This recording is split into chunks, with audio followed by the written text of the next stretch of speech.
दोस्तों, आज आपको पता है कि हमारे हर तरफ जो स्त्रियां होती हैं, जो लड़कियां होती हैं, उनका हर तरफ अपमान हो रहा है। उन्हें आज भी हम सार्वजनिक जगह पे ना उन्हें एक्सेप्ट करते हैं, ना उन्हें वे इज्जत देते हैं, बल्कि आज भी हम कमेंट करके उनके ऊपर गलत सलत प्रतिक्रिया देकर उनका अपमान करने की कोशिश करते हैं। परंतु आपको आज एक बात और जानकर आश्चर्य होगी कि बुद्ध ने भी अपने शुरुआती जो बौद्ध धर्म था उसमें स्त्रियों को स्थान बिल्कुल नहीं देते थे। वे भी उनका अपमान करते थे और बोलते थे कि जो स्त्रियां हों उनके अंदर चाहे जितने भी गुण हो वे भी बौद्ध भिक्षुनी नहीं बन सकती हैं। तो साहब, इस बारे में आइए हम थोड़ी सी एक छोटी सी कहानी के बारे में से जानेंगे और आप इस कहानी से समझ जाएंगे कि जो भी हमने औरतों के लिए या स्त्रियों के लिए नियम बनाए हैं अपने पुराने समय से, उसे पालन करना क्या जरूरी है और क्या स्त्रियों या लड़कियों को शिक्षा का अधिकार देना, उन्हें बराबर सम्मान देना सही है या गलत है।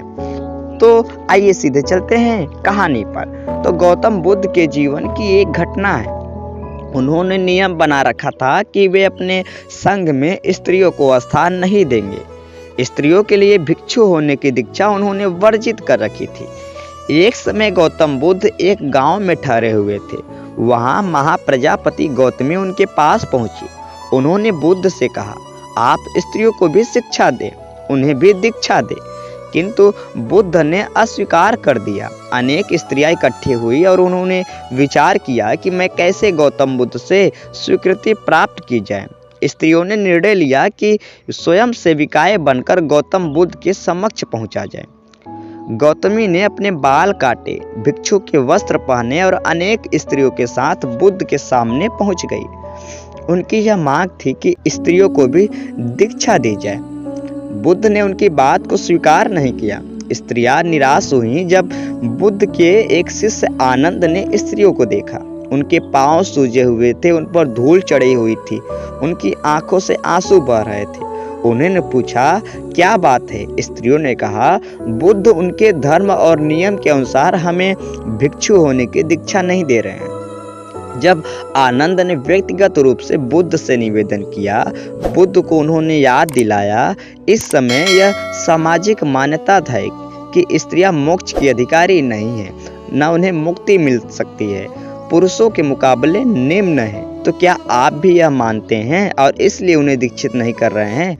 बुद्ध का उत्तर था, मुझे गलत न समझा जाए। मेरी मान्यता है कि पुरुष की तरह स्त्री भी निर्वाण प्राप्त कर सकती है, लेकिन मैं कुछ व्यवहारिक कारणों से स्त्रियों को संघ में शामिल करने और दीक्षा देने की स्वीकृति प्रदान नहीं कर रही हूँ। आनंद का उत्तर था, सिद्धांत और व्यवहार में परिवर्तन करना चाहिए। फिर बुद्ध को बात जच गई और उन्होंने यह घोषणा की कि जो स्त्रियां भिक्षु होना चाहेंगी उन्हें कुछ नियमों का पालन करना होगा और आज ही से जो बौद्ध धर्म का सिद्धांत और व्यवहार है उसमें परिवर्तन होना चाहिए और स्त्रियों को भी आज से बौद्ध भिक्षु बनने की अनुमति है। स्त्रियों ने स्वीकार किया और तब से स्त्रियां भी बौद्ध बनने लगी। तो दोस्तों, इस बात से हमें पता चल गया होगा कि भगवान बुद्ध ने भी अपने समय में एक नियम बनाया, लेकिन जब उन्होंने देखा कि यह नियम कितना तोड़ना जरूरी है